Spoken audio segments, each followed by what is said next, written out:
प्यारे बच्चों, प्रिय साथियों, कल बहुत बड़ा एग्ज़ाम का रिजल्ट जहाँ 18 लाख बच्चे बैठते हैं नीट का डिक्लेयर हुआ और उसमें काफ़ी सालों बाद ओवरऑल टॉपर एक बेटी रही, एक गर्ल रही।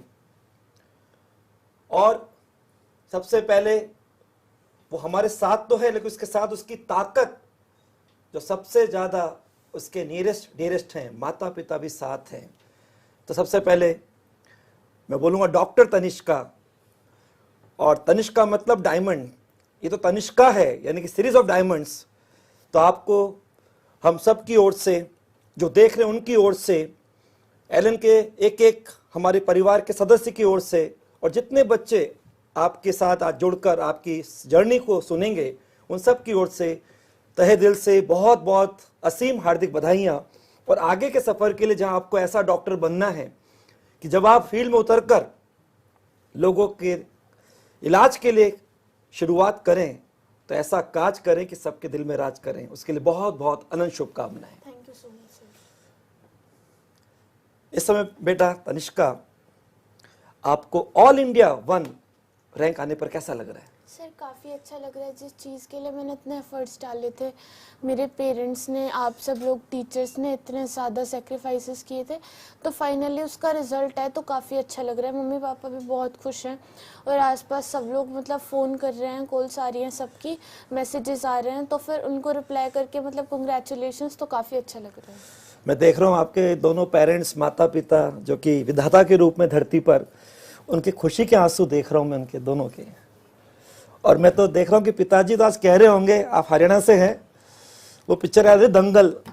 जी जी, आप कह रहे होंगे हमारी छोरी छोरों से कम नहीं है। बिल्कुल तो एक बार बोल दो सर। बिल्कुल सर, हमारी छोरी नहीं, हमारे देश की सभी छोरियां छोरों से कम नहीं है। और हमारी छोरी ने आज वो चरितार्थ करके दिखा दिया। बेटा आप तनिष्का हरियाणा के एक बड़े शहर से नहीं है, नारोल महेंद्रगढ़ वहां से हैं। इस समय आपको पूरा भारत देख रहा है और भारत गांवों का देश है और अधिकतर मिडिल क्लास के लोग इस समय जो गांव में कस्बों में रहते हैं वो आपको देख रहे हैं। तो कितना गौरवान्वित महसूस कर रहे होंगे कि हमारी जैसी एक बेटी ने आज पूरे देश का नाम गौरवान्वित किया है। मतलब मैं तो कह रहा हूं कि भारत गौरव सम्मान आज आपको मिल रहा है।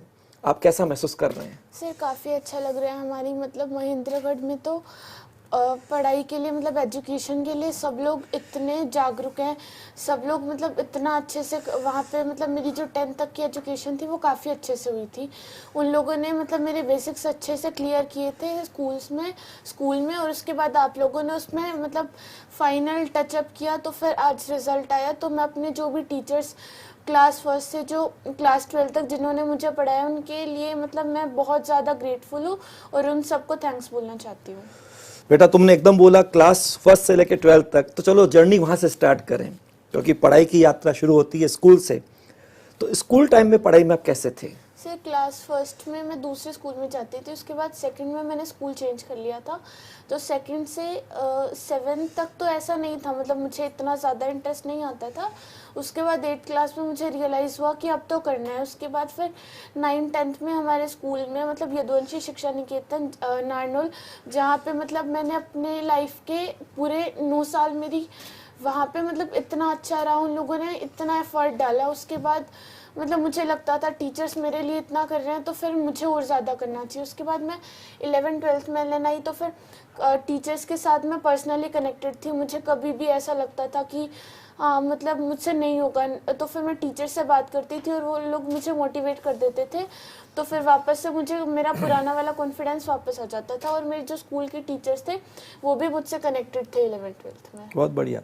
तो अब ऐसे स्कूलिंग में कहते हैं ना, स्कूल में तो ओवरऑल डेवलपमेंट होता है। तो उस समय आप जब स्कूल में, अगर मैं बोलूँ, मैं इसकी बात तो नहीं करूँगा कि नर्सरी सेक्शन, इससे बहुत सेक्शन होते हैं, फिर आता है प्राइमरी सेक्शन, फिर आता है सेकेंडरी सेक्शन, जिसमें आप कह रहे हो 6 to 10, ये जो 5 साल है इसमें आपने पढ़ाई पे ज़्यादा फोकस किया या और तरह की आपकी कोई एक्टिविटी, कोई स्पोर्ट्स में, कोई कल्चर एक्टिविटी जिसमें आपको इंटरेस्ट हो? में मतलब ज़्यादा पढ़ाई पे फोकस करते थे, तो 8 9 10 तो मेरा पूरा इसी में ओरिएंटेड गया था, पढ़ाई में ओरिएंटेड गया था। बाकी सब चीज़ें अपने आप कम हो गई थी। नहीं मतलब मैं इसको चाहता हूं कि बच्चों को आप एक मैसेज दें, क्योंकि आज आप सबको प्रेरणा देने वाली बनी है। सब आपको बिल्कुल सामने एक साच को आंच नहीं, प्रत्यक्ष को प्रमाण की आवश्यकता नहीं, वो सब आपको देख रहे हैं। तो आपसे ये भी, जो बच्चे इस समय सेकेंडरी में चल रहे हैं, सपना कभी देख लिया होगा डॉक्टर बनने का, लेकिन आपने यार दोनों को हल्का सा वेटेज रखते हुए कि यार शरीर का डेवलपमेंट भी जरूरी है, एक हमारे लिए फिजिकल एक्सरसाइज भी जरूरी है, तो क्या दोनों को मैनेज किया, बैलेंस किया, पढ़ाई को भी इसमें? सर मैंने मतलब पढ़ाई को ज़्यादा प्रायोरिटी पे रखा था, तो फिर इस वजह से थोड़ा मतलब वो वाला जो डेवलपमेंट होता है, जो फिजिकल डेवलपमेंट मतलब एक्सरसाइज वगैरह, वो सब मैंने नहीं की, तो फिर उसका मुझे फिर लॉस पे फील हुआ। तो इसलिए मतलब हमें टाइम मिल जाता है, हम निकाल सकते हैं टाइम, तो मेरे हिसाब से टाइम निकालना चाहिए। चलो अब तो मेडिकल कॉलेज जा रहे हो, आप एम्स जा रहे हो, न्यू दिल्ली एम्स जा रहे हो, तो वहाँ तो सब है, पूरा एंजॉय है, कोई बात नहीं। चलिए अब थोड़े जो बच्चे इस समय 10 के बाद 2 साल सोचते हैं कि अपना जो ड्रीम सोचा है उसको बस अपना बनाना है, तो ये जो 11-12 का जो ट्रैक है इसकी बात करें। आपने डिसाइड कर लिया कि डॉक्टर बनना है, तो आपने 11-12 के ट्रैक की पढ़ाई कैसे करी थी? क्योंकि इस समय आपको मालूम 11-12 में कोरोना भी चल रहा था, तो आपने कैसे मैनेज किया पढ़ाई सर को? 11th में लॉकडाउन था, तो उस टाइम मेरी पढ़ाई थोड़ी डिस्टर्ब हो गई थी। मतलब शायद मुझे ज़्यादा अच्छे से नहीं, मुझे समझ सब आ रहा था, बट मैं ऐसा गोल ओरिएंटेड होके नहीं पढ़ रही थी, मैं एक्स्ट्रा के चक्कर में ज़्यादा भाग रही थी। मतलब वही चीज़ बार बार रिवाइज करने के बजाय मैं ऐसा कर रही थी कि अलग अलग बुक से पढ़ूंगी तो फिर ज़्यादा फ़ायदा होगा। उसके बाद फिर मैं फेब में कोटा आई थी 2021 में। तो जब मैं फैब में कोटा आई तो मैंने क्लास में देखा सब बच्चे ये वाला जो हमें स्टडी मटेरियल देता है एलन, इस वाले को और एनसीईआरटी इस पे ज़्यादा फोकस करते हैं। तो फिर मुझे लगा कि मुझे भी ऐसे करना चाहिए। तो फिर 3 महीने में रही यहाँ पे, फेब में, मार्च में, अप्रैल में। तो मुझे अपने अंदर खुद अलग सा इम्प्रूवमेंट अपने आप दिखा, मेरे मार्क्स अचानक से बढ़ गए थे। उसके बाद जो 12th का लॉकडाउन था वो मेरा काफ़ी अच्छा गया था, उसमें मैं टीचर से पर्सनली कनेक्टेड थी। तो जो मेरे 11th में कुछ चैप्टर्स वीक रह गए थे मैंने वो भी कवर कर लिए थे। उसके बाद फिर मैं वापस से कोटा गई। तब तो मतलब आपसे भी मिली थी मैं एक बार, आपसे तो पेपर से 20 डेज पहले मिली थी, तो आपने उस टाइम इतने अच्छे से मोटिवेट किया कि मुझे लगा मैं कर सकती हूँ। और 12th में टीचर्स ने सबने मतलब मैनेजमेंट सबने अपना 100% दिया, तो आज ये रिजल्ट आया, वरना शायद नहीं आ पाता। अगर कुछ भी मेरी साइड से या फिर कहीं से भी कमी होती तो सबने अपना 100% दिया तो रिजल्ट आया। जो बच्चे सुन रहे हैं, बहुत सारी बातें एक साथ कह दी है। मतलब ये बात बहुत इंपॉर्टेंट आपने बोली कि पहले आप बहुत सारी बुक्स, ये भी करूं, वो भी करूं, ये भी करूं, फिर आप जब यहाँ आए तो आपको लगा फोकस करके जिसको करना ढंग से करूं। तो आपने एनसीईआरटी और यहाँ जो एलन का स्टडी मटेरियल है उस पर फोकस किया और सब्जेक्ट को आपने ग्रिप के अंदर डेवलप करके और इसमें स्कोरिंग करना चालू किया। तो बच्चों को फिजिक्स, केमिस्ट्री, बायो को बैलेंस करने के लिए एलन पर आपका जो एक ट्रैक रहा, जर्नी रही, वो कैसे करते हैं, उसको कैसे ओवरऑल बैलेंस लेके चलें ताकि लगे कि यार कहीं पर भी कोई चीज़ हाथ से छूट नहीं रही है? सर नीट में तो प्राइमरीली उसमें एनसीईआरटी पे ज़्यादा फोकस होता है। तो सबसे पहले तो फिजिक्स में एनसीईआरटी इतनी इम्पोर्टेंट नहीं है। मतलब अगर आपको सिलेक्शन चाहिए सिर्फ तो आप उसको स्किप कर सकते हो, बट एलएन में हमारे एनएटीएस वगैरह वो सब टेस्ट हुए थे, तो फिर मैंने पढ़ भी ली थी, तो मेरी कवर हो गई थी। और जो स्टडी मटीरियल है उसमें मतलब क्वेश्चंस बिल्कुल नीट के लेवल के, और अगर नीट का लेवल थोड़ा ऊपर बढ़ेगा तो वो कितना बढ़ेगा उस हिसाब से भी सारे क्वेश्चन बैंक वगैरह सब डिजाइंड है। और केमिस्ट्री में फिजिकल केमिस्ट्री वाला पार्ट न्यूमेरिकल बेस्ड है, तो उसमें नीट में तो एक ही स्पेसिफिक टाइप के पैटर्न के क्वेश्चंस होते हैं, वही रिपीट होते जाते हैं।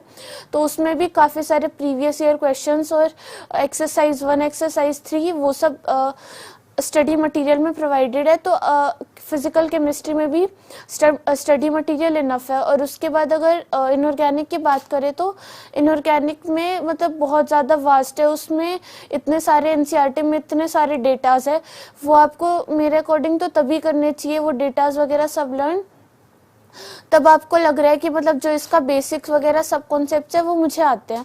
तो मैंने एनसीईआरटी भी पढ़ी थी, बट उसमें जितना क्लास में पढ़ाते हैं मेजरली वही क्वेश्चंस आते हैं। वो तो 1-2 वो रैंक डिसाइडिंग क्वेश्चंस होते हैं जो एनसीईआरटी के अंदर से आएंगे। और ऑर्गेनिक में भी मोस्टली तो एनसीईआरटी, नीट तो एनसीईआरटी पूछता है, बाकी क्लास में इतने अच्छे से पढ़ाते हैं, मतलब सब कुछ कॉन्सेप्ट इतने क्लियर कर देते हैं कि ऑर्गेनिक में भी बस, ऑर्गेनिक में तो वही क्वेश्चंस रिपीट होते हैं, पेपर में भी वही होता है। तो ऑर्गेनिक में भी ऐसा मतलब जो क्लास में पढ़ाते हैं उसी को फॉलो करेंगे तो हो जाएगा। और फिर बायो में तो एनसीईआरटी मतलब बिल्कुल ऐसा है कि एनसीईआरटी से बाहर नहीं जाएगा, बट अगर बाहर जाएगा तो जितना जाएगा वो स्टडी मटेरियल में पूरा कवर्ड है। मतलब अगर वो अपना एक लेवल ऊपर करता है तो बिल्कुल स्टडी मटेरियल वैसा बनाया गया है कि वो लेवल ऊपर करेगा तो हम लोग कवर कर लेंगे वो पूरा स्टडी मटेरियल से। मतलब ये बात पक्की हो गई कि एनसीईआरटी तो बायो के हिसाब से एक बाइबल है, टेक्स्ट बुक है। और आपने ये भी कह दिया कि प्रीवियस ईयर क्वेश्चन भी इंपॉर्टेंट है, क्वेश्चन रिपीट होते हैं।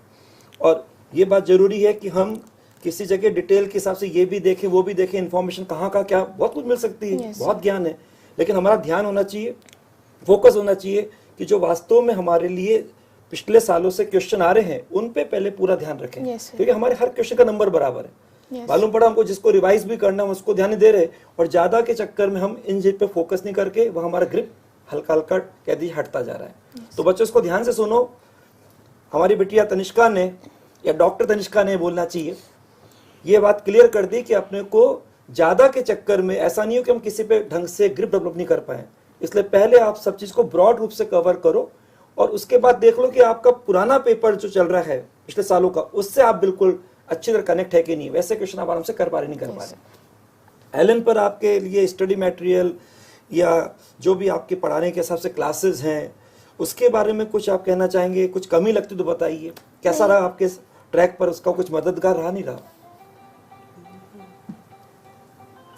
सर मतलब यहाँ पे पूरा सिस्टम मुझे तो पर्सनली इतना अच्छा लगा कि मुझ पे कभी ऐसा लोड भी नहीं आया कि ये इतना सारा हो गया मैं कैसे करूँगी। मतलब बिल्कुल बैलेंस करके चलते थे। क्लासेस हमारी 6 घंटे होती थी, उसके बाद मैं लंच करके जो क्लास में पढ़ाते थे वो पूरा रिवाइज कर लेती थी। और फिर अगर मुझे डाउट्स होते थे तो टीचर्स भी मतलब उनकी क्लास होती थी, उसके बाद वो 10 to 15 मिनट्स वहाँ पे बाहर डाउट काउंटर पे बैठते थे, तो मैं 7 डाउट क्लियर कर लेती थी अपने। और उसके बाद सब टीचर से मैं व्हाट्सएप पे भी कनेक्टेड थी, तो मुझे डाउट्स आते थे मैं उनको भेज देती थी। और वो मतलब मगर मैं उनको 12 बजे भी डाउट भेजती थी तो वो उस टाइम भी मेरे लिए अवेलेबल रहते थे। मतलब उन्होंने अपना पूरा 100% दिया। और उसके बाद टेस्ट सीरीज की अगर मैं बात करूं तो पहले तो हमारे माइनर टेस्ट हुए थे, उसमें वो थोड़े लेवल उनका थोड़ा अप आता था, ताकि अगर थोड़ा बाहर जाएगा तो फिर कितना जाएगा उस लेवल के हिसाब से पूरा मॉड्यूल याद करवा दिया था बायो में। और उसके बाद मेजर टेस्ट थे वो मोस्टली एनसीईआरटी बेस्ड थे, उनमें एक आधा पॉइंट जो एनसीईआरटी से बाहर पूछता था वो वाला पूछता था कि अगर बाहर जाएगा तो कितना जाएगा। उसके बाद हमारे एनसीईआरटी बेस्ड टेस्ट हुए थे, एसआरजी टेस्ट वगैरह, इतने सारे टेस्ट हुए थे कि मुझे कॉन्फिडेंस आ गया था कि मैं कर लूंगी।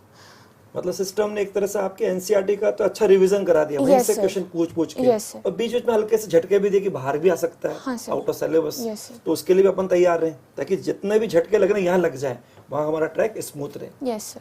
चलिए, आप कोविड के हिसाब से यहाँ पर एलन पर आए, तो यहाँ रहने के हिसाब से आपको कोटा का माहौल कैसा लगा? सर कोटा में मतलब इतना ज़्यादा सब पढ़ाई का माहौल है। मतलब आपके आसपास जो लोग मैं क्लास में देखती थी, मतलब बच्चे ऐसे क्लास में ब्रेक में भी डिस्कस करते रहते थे, तो मुझे लगता था अगर ये लोग इतना कर रहे हैं तो मैं और ज़्यादा करूँ जितना मैं कर रही हूँ।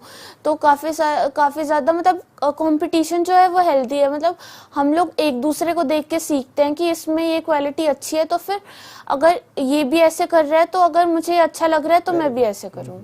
बहुत बढ़िया। अच्छा, आप घर से दूर रहे, यस सर। होम सिकनेस तो होनी चाहिए, घर तो स्वर्ग से सुंदर होता है, लेकिन आपने अपने को कभी कोई स्ट्रेस, कोई ऐसा कोई प्रेशर आया कि कभी कैसे अपने को दूर रखा कि पढ़ाई में फोकस भी कर सकें और घर से वो ताकत भी मिलती रहे? तो बच्चों को बताइए, जो बच्चे अधिकतर कोटा में जो बाहर से आते हैं उनको कैसे मैनेज करना चाहिए कि पढ़ाई में कभी वो स्ट्रेस नहीं आए कि हम घर से दूर हैं। सर अगर हम मतलब पढ़ाई को ऐसा बर्डन लेके पढ़ेंगे कि टीचर्स डांटेंगे हमें पढ़ना है, मम्मी पापा डांटेंगे हमें पढ़ना है, मतलब जब तक अंदर से खुद से नहीं आएगा कि ये चीज़ मतलब ये मेरा ये गोल मतलब मैंने खुद ने सोचा है तो मुझे ये करना ही पड़ेगा, मतलब दूसरा ऑप्शन नहीं। अगर पढ़ोगी नहीं तो क्या करोगे? सुनो ध्यान से, कोई और कह रहा है इसका मतलब आप वास्तव में नहीं जा रहे हो। अगर कोई और मतलब आपके मम्मी पापा आपको बोल रहे पढ़, तो आप अगर बुक लेके बैठ भी जाओगे तो आप अपना कंसंट्रेशन वहाँ पे नहीं बनेगा, मतलब आपका प्रोडक्टिविटी नहीं आएगी अगर आप 2 घंटे बैठ रहे हो और आप ऐसे कुछ भी सोचे जा रहे हो। मम्मी पापा जबरदस्ती बिठा के पढ़ा रहे तो आप मैक्सिमम ऐसा आधा घंटा ऐसे, वो भी पूरा मतलब नहीं पढ़ पाओगे जब तक आप अंदर से नहीं सोचोगे कि ये काम मेरा है, मुझे खुद को करना पड़ेगा। और फिर ठीक है, मतलब अगर आपको कुछ अच्छा करना है तो उसके लिए सैक्रिफाइसेस भी करने पड़ेंगे, आपको खुद को भी करने पड़ेंगे। आपकी फैमिली भी आपके लिए इतना कर रही है, टीचर्स भी आपके लिए इतना कर रहे हैं, फ्रेंड्स भी सब इतना सपोर्ट कर रहे हैं, तो फिर ये तो रिस्पॉन्सिबिलिटी है ना हमारी कि वो लोग जो हमारे लिए सोच रहे हैं, मतलब कि हम ये करें तो हम वो करें ही करें। बिल्कुल सही बात है। जिद खुद की होनी चाहिए, अंदर खुद की डिजायर होनी चाहिए। प्रेशर से पढ़ाई होती है क्या? नहीं कभी होती स्कूल में भी कर रहे होंगे तो कुछ देर में किताब दूसरी नजर आ रही होगी। हाँ सर। पेरेंट्स को पढ़ाने के हिसाब से आपने बोला कि पेरेंट बेटा पढ़ो, और मालूम पड़ा बाद में कुछ और किताब आ रही है। तो बहुत सही बात है। और ये तो बात आपने ऐसी बोली कि जैसे आपने आज तक जो कुछ पाया नहीं, अगर उसको पाना चाहते हो तो आपको कुछ ऐसा करना होगा जो आपने आज तक किया नहीं। Yes. और वो आपने करके दिखाया, वो सैक्रिफाइस, वो डिवोशन, डेडिकेशन। यहाँ पे जो टेस्ट होते थे, कभी टेस्ट का कोई फियर चलता था? जैसे कल टेस्ट है। सर ऐसा तो नहीं था, मतलब लास्ट में ऐसा यूज टू हो गया था। टेस्ट से पहले मुझे डर नहीं लगता था, बट ऐसा होता था कभी कभी मार्क्स कम आते थे तो मुझे ऐसा लगता था कि मतलब मेरे आसपास लोग मुझसे ज़्यादा एक्सपेक्ट कर रहे हैं, मैं इतना नहीं कर पाऊंगी, तो मुझे ऐसा डर सा लगता था। पर मम्मी पापा कभी भी मतलब मुझे ऐसा फोर्स नहीं करते थे कि तेरे मार्क्स क्यों नहीं आ रहे, ये ऐसा मतलब ये इतने क्वेश्चन क्यों गलत करके आ रही है तू। वो हमेशा ऐसे बोलते थे कि तू कर रही है, हमें मतलब तू अपना 100% दे रही है, ये तेरे को भी पता है, हमें भी पता है, जो टीचर्स तुझसे कनेक्टेड है उन सबको भी पता है, तो इन मार्क्स की क्यों टेंशन ले रही है, तो फाइनल थोड़ी ना, फाइनल में पक्का रिजल्ट आएगा अगर तू अपना 100% दे रही है तो। आप दोनों के सपोर्ट, मोटिवेशन के आप दोनों को प्रणाम, नमन। जो पेरेंट्स इसको सुन रहे, ध्यान से सुने। कभी अपने बच्चे पर किसी प्रकार के नंबर का प्रेशर न डालें, उस पर किसी भी तरह के ये ऐसा रिजल्ट आना चाहिए, नंबर आने चाहिए, या उससे हल्का सा आपने दूरी बढ़ा ली, ऐसा ना करें।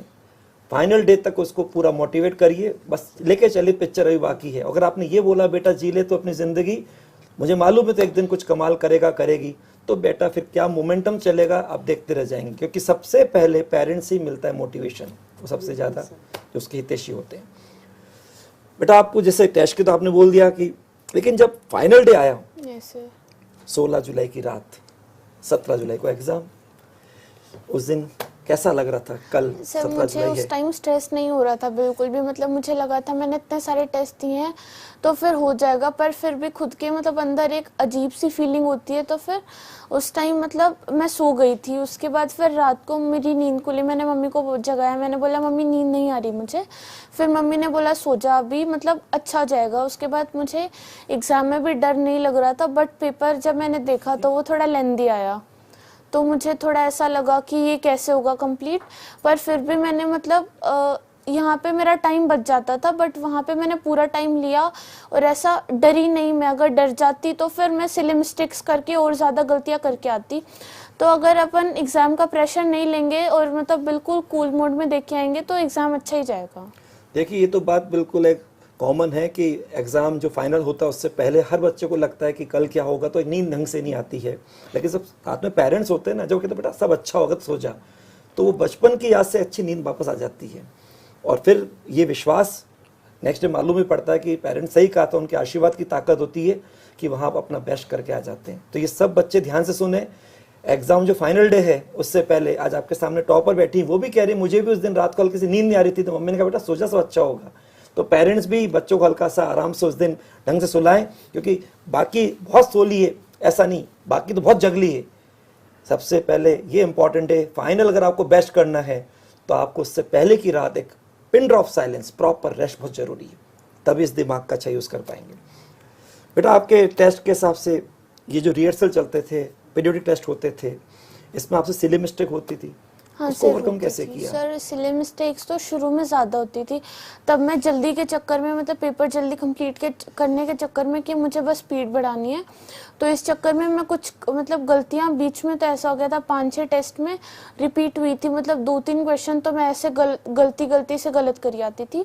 फिर लास्ट में मैंने देखा कि अब तो धीरे धीरे मतलब करना पड़ेगा, वरना अगर लास्ट में अगर कोई चीज़ नहीं आती तो वो गलत होती है तो हमें ऐसा नहीं लगता, मतलब ऐसा बुरा, बट अगर कुछ आते आते हम फाइनल में गलत करके आएंगे तो मतलब कुछ ज़्यादा ही बुरा लगेगा। तो फिर इसलिए मैंने हर क्वेश्चन में करती थी, उसके बाद उसको वहीं पे चेक कर लेती थी, उसके सारे ऑप्शंस वगैरह। सर ने मैंने सर से बात की तो सर ने बोला कि इसके सारे ऑप्शंस पढ़, ऐसे बिना देखे, तेरे पास टाइम बहुत है, तू कर लेगी, ऑप्शन सारे पढ़। और ऐसे वो जो ऐसे पूछते हैं कि इनमें से कितनी स्टेटमेंट्स करेक्ट हैं।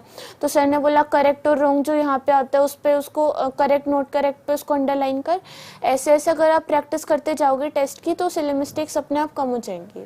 मतलब आप बच्चों सुन रहे हो ध्यान से, सिली मिस्टेक आपसे भी होती थी, लेकिन उससे घबराना नहीं है, उसके पीछे सुधार का जुनून लेके चलना है और धीरे देखना है कि वो धीरे धीरे हमारे लिए सिली मिस्टेक का जो लॉस है वो हटता जा रहा है, नहीं हटता जा रहा है। और ये जितने रिहर्सल बन गए, रिहर्सल में जितनी गलती कर लो वो खजाना आपको मिलता जाए, खुश होते जाओ, ताकि फाइनल डे गलती ना हो। तो अपने लिए कोई तुम फाइनल डे जैसे अपने एलन के लिए जो टेस्ट होते थे उसको क्या मान के देते थी? प्रीव्यू टेस्ट के अंदर शुरू में आपके चलते थे माइनर टेस्ट, जब कोर्स खत्म हो गया तो मेजर टेस्ट, उन्हें क्या मान के देती थी? सर मेजर टेस्ट में मैं सोचती थी कि मतलब बस मुझे इसमें अगर एक आधा क्वेश्चन नहीं आएगा तो ठीक है, मतलब मुझे गलती पता चल जाएगी कि मैं फाइनल में क्या गलत कर सकती हूँ, मतलब मेरा जो वीक चैप्टर्स हैं वो कौन कौन से हैं। तो फिर इसलिए बस मैं ऐसा सोचती थी कि मुझसे बस सिली मिस्टेक्स ना हो, और फिर धीरे धीरे ऐसा होता गया, वो अपने आप ख़त्म होती गई थी। अच्छा एक चीज़ बताओ, अपने जैसे संडे आते थे, टेस्ट भी होता था, संडे को टेस्ट दिया, जनरली टेस्ट संडे को होता है, yes, तो उस दिन संडे को टेस्ट के बाद आप आगे को कैसे मैनेज करते थे? आगे आप अपने डे को कैसे निकालते थे, क्योंकि नेक्स्ट डे मंडे से पढ़ाई चालू होने वाली थी? सर संडे को टेस्ट होता था तो फिर उसके बाद आंसर की मिल जाती थी मोस्टली, तो साथ साथ तो फिर मैं आके आंसर की मैच करती थी। उसके बाद जो मेरी गलतियाँ होती थी मैं वो एनालाइज करती थी कि इसमें मैंने क्या क्या गलती की। अगर कुछ नहीं आ रहा होता था तो मैं टीचर को वहीं पे कॉल करके पूछ लेती थी कि सर इसमें मतलब क्या होगा, मैंने क्या गलती की।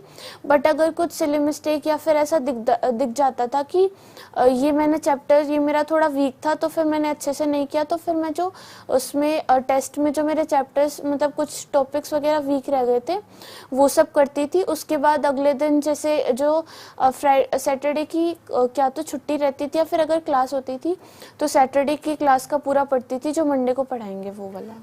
मतलब बच्चों सुनो ध्यान से, ये नहीं कि आप टेस्ट दे दिए आप तो रेस्ट करेंगे, जब तक उसमें गलती नहीं मालूम पड़ जाए, कौन सा क्वेश्चन गलत हो गया, कौन सा क्वेश्चन नहीं हुआ, जहाँ नहीं हुआ तो टीचर सपोर्ट लिया, और जो गलत हुआ तो उसका कारण ढूंढा, चीज़ को कल पे नहीं टाला। yes, तो ये बहुत ध्यान रखना चाहिए, कल पे कभी कोई बात टालनी नहीं चाहिए, वरना बाद में कल कभी आता नहीं।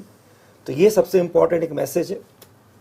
अच्छा एक चीज़ और बताइए, आपके कभी रैंक अप डाउन होती थी, क्योंकि और बच्चे भी हैं, तो उसको आप कैसे मैनेज करते थे? सर रैंक मतलब कई बार तो मोस्टली तो ऐसे कई बार तो कंसिस्टेंट चलती थी कि मेरी मतलब रैंक आ रही है टॉप 5 में। बट एक आध बार ऐसा हुआ था, मतलब शायद 2-3 बार कि मेरी जो वो मेजर टेस्ट में टॉप 10 से बाहर गई थी रैंक। तो फिर जो एग्ज़ाम था उससे लास्ट वाला जो टेस्ट था वो भी मेरा, उसमें शायद मैंने 3 क्वेश्चंस गलत किए थे, उससे पहले मेरा 1 या फिर 2 क्वेश्चन या फिर मतलब एक आध टेस्ट में मेरी गलतियां नहीं हुई थी।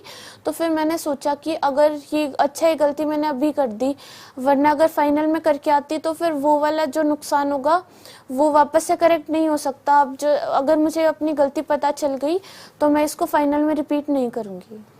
चलो बेटा आपको हल्का सा आराम देते हैं, पेरेंट्स से बात करते हैं। आप इसको लेके आए कोटा, तो आपको कैसा लगा कोटा का एनवायरनमेंट, कैसे निश्चिंत हुए कि हम यहाँ इसको छोड़ के जाएं? सर मैं जब फर्स्ट टाइम बेटी को और इसकी मम्मी और हम आए थे तो यहाँ विजिट की, तो यहाँ का एनवायरनमेंट देखा, फिर मुझे सभी हेल्पफुल, सभी जो लोग थे यहाँ के हेल्पफुल लगे। और मैंने देखा यहाँ का पढ़ाई का जो स्तर बताया गया भाई किस प्रकार की पढ़ाई होती है, तो और वो जो आपका बैच सिस्टम है सर ने बताया भाई इसको ये बच्ची वहाँ कंसिस्टेंस करेगी, तो उससे फिर मैं संतुष्ट हुआ। उसके बाद हमने बेटी को वहाँ एक बार यहाँ आने के बाद फिर सर को यस कर दी, और उसके बाद हम बेटी को यहाँ छोड़ के गए। तो हमें सर स्टार्ट में तो थोड़ा सा महसूस हुआ, इसकी मम्मी रही कुछ दिन, भाई बच्ची दूर है, लेकिन धीरे धीरे जिस प्रकार का यहाँ माहौल देख रहे थे बच्ची को, तो हमें कभी ऐसा नहीं लगा भाई बच्ची हमसे दूर है। यहाँ हर व्यक्ति जो कोटा से जुड़ा हुआ है, तो बेटी की दूर रहने पर भी हमारे पास रही तो हमें किसी प्रकार की कोई दिक्कत नहीं हुई। चलिए आपसे पूछता हूँ, आप यहाँ पे साथ में रहे तो आपको कैसा लगा? क्योंकि और की शायद मदर रह रही हो, ऐसा भी हुआ होगा, आपस से कभी आपस में मदर्स मिलती होंगी, बच्चे तो क्लास में पढ़ाई में जाते थे, तो आप लोग क्या बातें होती थी? जैसे यहाँ पहले तो हम शुरू में गुरु कृपा में रुके थे, शुरू में आए तो बहुत ज़्यादा जैसे डर सा लग रहा था कि कैसे रहेगी बच्चे। और शुरू में तो मैं गई तो ये भी रोई थी और मैं भी रोती गई थी पूरा रास्ता बहुत। लेकिन धीरे धीरे ये अंदर कॉन्फिडेंस था कि ये करेगी, और मतलब पढ़ाई में इतना इंटरेस्ट है इसका, ये पढ़ाई में मन लगा लेगी, इसे और किसी चीज़ की ज़रूरत है ही नहीं। इसलिए धीरे धीरे फिर लगा कि हाँ इसका भी मन लग गया। देखो शुरू में बच्चा जब यहाँ आता है तो एडजस्ट करने में तो समय लगता ही है, लेकिन यहाँ का जैसे इन्वायरमेंट जो देखा ना तो एक तरह से तसल्ली भी थी कि यहाँ सब अच्छे हैं। ऐसा यूं नहीं था कि अगर बच्चा खुद ही मान लो कहीं दूसरे ट्रैक पे जा रहा है वो तो अलग बात है, लेकिन पढ़ने वाले बच्चे यहाँ बहुत अच्छा लगा हमें माहौल। तो धीरे धीरे इसने एडजस्ट करना सीख लिया और इसका मन भी लग गया, क्योंकि किताबों में लगी रहती है तो फिर निश्चिंत हो गए जी। फोन पे तो जैसे चलता रहता ही था तो हो गया। सही बात है, किताबों में मन लग रहा है तो अपने आप समय कैसे निकलता है मालूम नहीं पड़ता। और शायद जो 3 भाई बहन है उसमें सबसे बड़ी है तो वहाँ भी दोनों को संभालती होगी, तो आपको लगता है ये बड़ी संभाल लेगी अपने आप को। शुरू में तो नई जगह थी तो सपोर्ट देना जरूरी था, मेंटल कह दीजिए अंदर के मोरल सपोर्ट के लिए, एक मेंटल पीस के लिए, ताकि बच्चा क्लास में आराम से जाए, मम्मी मेरे पास अभी है, और माँ तो पहली गुरु होती है। फिर जब आपको लगा आप संभाल रही अपने आप को, दिक्कत नहीं, वहाँ चले गए। जब वहाँ चले गए तो वहाँ किस संभाला आपने अपने आप को? वहाँ जी शुरू में तो बहुत ज्यादा थोड़ा सा लगा कि पता नहीं बच्ची कैसे रह रही है, कैसे रह रही है, लेकिन फिर ये इसका ये है कि ये एडजस्ट कर लेती है, तो इसने अपने आप को बहुत जल्दी संभाल लिया था। और फिर वहाँ थोड़ी सी छोटा बच्चा है, बेटा जैसे 3rd क्लास में है, फिर मेरा स्कूल है तो मैं छुट्टियां भी ज्यादा नहीं ले सकती थी, तो यकीन था मुझे इसके ऊपर कि ये अपने आप कर लेगी, ये तो कर लेगी। लेकिन वो छोटे बच्चे हैं उनको संभालना भी बहुत जरूरी है, और इसने ये कर भी दिखाया। हमारा जो अगर आप छोटी बेटी जो आप कह रहे हो शायद 9th में आप, हाँ जी, उसको भी साथ लेके आते तो आज दीदी का जो अचीवमेंट देखते और इसमें पूरा भारत इनको देख रहा है, उसका एक अलग ही उनको कॉन्फिडेंस भी मिलता, इंस्पायर भी होते। लेकिन ये बड़ी बात है कि आप घर में सोच से तो बच्चे तो अच्छे बिल्कुल पढ़ाई में लगेंगे, कोई दिक्कत ही नहीं है। जब ये एग्जाम धीरे धीरे पास आ रहा था तो आपको क्या लग रहा था कि इसको वहाँ घर बुला लें कि यहीं पे इसका जो ट्रैक चल रहा है उसको चलने दें? सर ये जैसे टीचर्स यहाँ के थे तो हमें भी लग रहा था कि उनके टच में होना बहुत ज़रूरी है, इसलिए यहाँ जैसे मुझे तो बहुत डर लग रहा था, ये पूरे इसको कॉन्फिडेंस था। पेपर वाले दिन भी जैसे मैं तो भगवान से प्रेयर कर रही थी कि इसका दिन अच्छा जाए, क्योंकि बच्ची ने मेहनत पूरी की थी, लेकिन अंदर कहीं ना कहीं कि पता नहीं वो दिन कैसा होगा। देखो भगवान का साथ होना भी बहुत ज़रूरी है, तो बस यूं ही प्रेयर कर रही थी कि जो इसने मेहनत की है ना, भगवान इसकी मेहनत को की जो परिणाम है वो दे दे इसको, और ऊपर वाले की कृपा ही है सर कि आज देख रहा था ईमानदारी से अपने ट्रैक पे चल रही थी, पूरा सैक्रिफाइस, डिवोशन, डेडिकेशन। और आपने बोला कि इसका और कोई ध्यान ही नहीं, बस पढ़ाई के हिसाब से ध्यान रखना और पूरा उसको ऐसे मैनेज करना कहीं पर टाइम किलिंग एक्टिविटी नहीं हो। चलिए अभी इस समय आज एक इतनी बड़ी खुशी है और परिवार के कुछ अभी आपके लोग वहां भी आपका इंतजार कर रहे होंगे, तो अभी आप लोग कैसे आपस में, फोन तो आ रहे होंगे लगातार, भाई कब तक वहां रहोगे, तो आप लोग खुशी को किससे मनाना चाहते हैं? हम तो यहाँ पे तैयार हैं इसके बाद बस सेलिब्रेट करने के लिए। हम तो यही चाह रहे हैं सर, आज आपका प्रोग्राम हो जाए अच्छे से, फिर उसके बाद वहाँ भी इसी प्रकार की खुशी हो। भाई वहाँ भी लोगों की दुआएं थी, वो तो उनकी दुआओं के अनुरूप काम हुआ है, तो अच्छी तरह खुशी सेलिब्रेट हो वहाँ भी।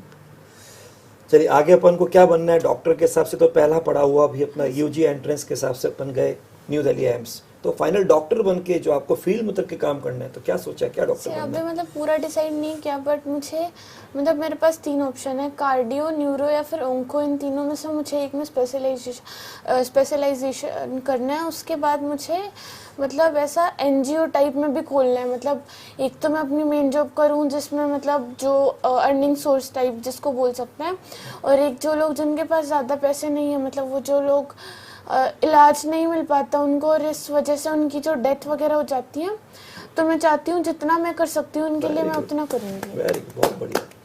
मतलब अपने लिए जिए तो क्या जिए, तो जिए दिल जमाने के लिए, बहुत बढ़िया बात है।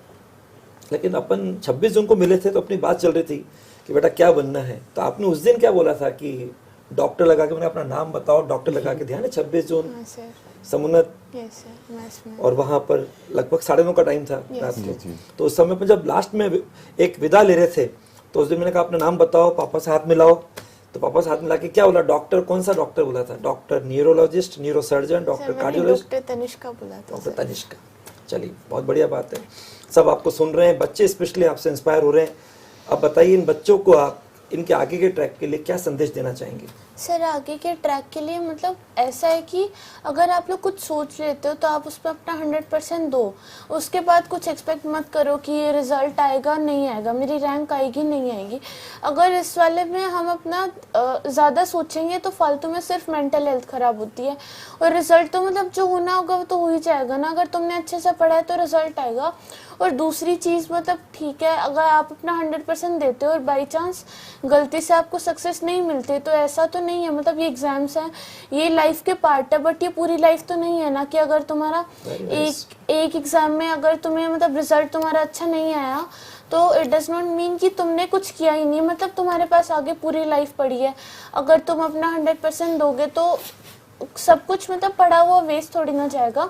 आपको लाइफ में भी आगे बहुत सारे चांसेस मिलेंगे जिसमें आपको चांस मिलेगा खुद को प्रूव करने का। तो ऐसा एक, अगर आपका मान लो इस साल आपने बहुत ज़्यादा पढ़ाई की थी और फिर भी आपका सिलेक्शन नहीं हुआ, तो इस बात से डीमोटिवेट मत हो, ऐसा मत फील करो कि अरे मेरी तो पूरी लाइफ ख़राब हो गई, मेरे पास तो कुछ बचा ही नहीं, अब मैं क्या करूँगा। इस बात से सोचो कि कोई नहीं, इस बार तो हो गया बट अगली बार मैं अच्छा करूँगी। खुद पे कॉन्फिडेंस रखो। और पेरेंट्स अगर बच्चों को पढ़ता हुआ देखते हैं तो आप लोगों को उससे सेटिस्फाइड होना चाहिए, ये नहीं कि मार्क्स क्यों नहीं आ रहे, तू ऐसा क्यों नहीं कर रही, ऐसा कर, ये वगैरह। अगर बार बार बच्चों को नेगेटिव चीज़ें बोलोगे तो फिर बच्चों के दिमाग में अपने आप नेगेटिविटी बढ़ती है। और एक ये जो पेरेंट्स और बच्चों के बीच का जो मतलब रिलेशन होता है उसमें गैप भी बढ़ाता है। आपका बच्चा आपसे चीज़ें शेयर करनी बंद कर देगा। मतलब अगर आप उसको बार बार यही बोलोगे कि तेरे मार्क्स नहीं आ रहे, तू ऐसा नहीं, वो बच्चा ऐसा कर रहा है, तू ऐसा कर रहा है, तो फिर अपने बच्चों को सिर्फ पॉजिटिव बातें बोलो और उनको भी ऐसा ही बोलो कि तू अच्छा कर रहा है, हमें तेरे पे कॉन्फिडेंस है, फाइनली भी अच्छा होगा। अगर ऐसा करेंगे तो फिर बच्चों और पेरेंट्स के बीच में अंडरस्टैंडिंग भी बढ़ेगी और रिजल्ट पक्का अच्छा आएगा। बहुत बढ़िया बात आपने वो बात बोल दी जो मैं पेरेंट्स से बुलवाना चाह रहा था, कहना चाह रहा था मैसेज के रूप में। लेकिन फिर भी जो पेरेंट्स सुन रहे हैं वो मैं चाहता हूं कि एक बार पेरेंट्स से भी सुने। आप जो पेरेंट्स देख रहे हैं बच्चों के साथ, उनको मैसेज दीजिए कि बच्चों के हम साथ कैसे चलें।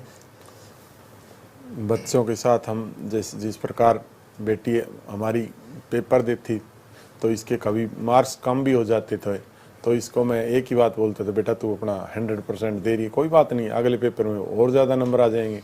तो हमें कभी भी बेटी को नहीं, तो हमने बोला नहीं, और भी पेरेंट्स को बोलना चाहिए, भाई उसको सपोर्ट देनी चाहिए अपनी तरफ से। हाँ बेटा आप अच्छे कर रहे हो, तो वो और हिम्मत से कार्य करता, और जब नेक्स्ट एग्ज़ाम में था तो उसका और अच्छे मार्क्स आते हैं, तो हम उसी को अप्रिशिएट करें ताकि बच्चा और अपना 100% देने की कोशिश करे। आप कुछ मैसेज देना चाहेंगी मदर साइड की ओर से, मदर पेरेंट को? सर मैंने तो देखो कभी नहीं कहा ये, इसको लगता कि मम्मी, आप कईयों की मम्मियाँ है ना बहुत ऐसे बोलती हैं कि तेरे नंबर यूं, आप कभी कुछ कहते नहीं, बहुत चिल हो। तो मैं हमेशा ही कहती थी कि मुझे पता है बेटा कि तुम अपना कर रहे हो, तुम्हें पता है कि क्या करना है, तो मेरे कहने से क्या होगा। और कभी नंबर कम भी आ जाते थे तो यूं ही कहते थे हम, कोई बात नहीं भाई, आप मेहनत कर रहे हो और मेहनत कभी जाया नहीं जाती सर, मेहनत का फल जरूर मिलता है। तो किसी भी पेरेंट्स को देखो ऐसे, पहले बात तो बच्चों को डिसाइड कर देना चाहिए कि क्या करना है उनको, उनसे कई बहुत सारे ऐसे केस आते हैं कि भाई बच्चे में वो कैलिबर नहीं है, लेकिन फिर भी डॉक्टर बनाना है, इंजीनियर बनाना है, जो बच्चा करना चाहे वो सही है। और अगर बाय चांस ऐसा हो कि बच्चा थोड़ा सा मान लो वीक भी पड़ जाए, कम नंबर आए, तो उनको सपोर्ट करना चाहिए। मेरे ख्याल में डांटने से नंबर नहीं बढ़ते, स्पोर्ट्स से नंबर बढ़ेंगे। बहुत सही बात है आपने जो बात बोली, जो बच्चा करना चाहे। तो जो पेरेंट्स देख रहे हैं, मैं आपसे पूछ रहा हूँ कि डॉक्टर बनने का सपना आप लोगों ने दिया, दादाजी ने दिया, किसी ने कहा ये खुद का सपना है इसका? ये इसका खुद का ही सपना था जी। पहले तो मेरी जो माँ अब नहीं है इस दुनिया में, उनको कैंसर हो गया था, तो ये थोड़ी भावुक ज्यादा है, तो ये कहती थी कि मम्मी मैं कैंसर की वो बनूंगी। क्या बात है, प्राउड ऑफ यू। नहीं बेटा ऐसे नहीं करती। शायद आज वो देख रही होंगी तो बहुत ज्यादा कितनी खुश हो रही होंगी, जहाँ भी देख रही होंगी कि मेरी जो नातिन है वो। और वो कहती भी थी कि बेटा इसकी नजर उतारा कर, कहीं इसको नजर ना लग जाए। तो देखो आज तो आपको नजर उतारनी पड़ेगी इसकी, क्योंकि आज इतने लोग देख रहे हैं। और वास्तव में बहुत बड़ा एक गिफ्ट दिया है आज उनको। हाँ, वो बहुत खुश हो रही होंगी, क्योंकि बहुत मार्मिक बात है, बहुत सेंसिटिव थोड़ा माहौल हो गया है। और बच्चों, पेरेंट्स जो भी आप देख रहे हैं, ध्यान से देखिए पेरेंट्स को अपना किरदार कैसे निभाना चाहिए। और बच्चों, यहाँ से आप देखिए तनिष्का क्या कह रही हैं कि कभी भी हौसला नहीं खोना चाहिए, कभी भी साहस नहीं छोड़ना चाहिए, और लगातार अपना बेस्ट करने का प्रयास करना चाहिए। क्योंकि अभी आपकी माताश्री ने बोला है, मेहनत का फल आज नहीं तो कल मिलेगा। बस मेहनत करते रहो, कभी जाया वेस्ट नहीं जाएगी, इसको समझो और पेशेंस के साथ लगे रहो। कोई लास्ट में थोड़ा सा मस्ती की बात हो जाए, कभी अपने को रिलैक्स करने के लिए कोई आपकी गाने की एक्टिविटी, कोई बजाने की एक्टिविटी, कोई डांस, कोई ऐसा आपका शौक है, कुछ आप ऐसा करते थे? सर अगर मैं बोर हो जाती थी क्या तो मैं गाने सुन लेती थी, या फिर मेरे जो स्कूल के दोस्त थे मैं उनसे बात कर लेती थी। तो फिर मतलब मुझे ऐसा लगता था कि रिलैक्स हो गया, वापस से मैं पढ़ने बैठ जाती हूँ। सिंपल तरीका है कि आपको जो अच्छा लगता है उसमें अपने को, कभी कोई नेगेटिव बातें आए, कुछ भी बातें सोचा क्या करे यार, तो अपने को वहां लगा लो जहाँ पे आपका इंटरेस्ट है। दोस्त से बात कर लो, पेरेंट्स से बात कर लो, किसी को म्यूजिक का शौक है तो वो कर लो, लेकिन कुल मिलाकर अपने को वापस से चार्ज कर लो।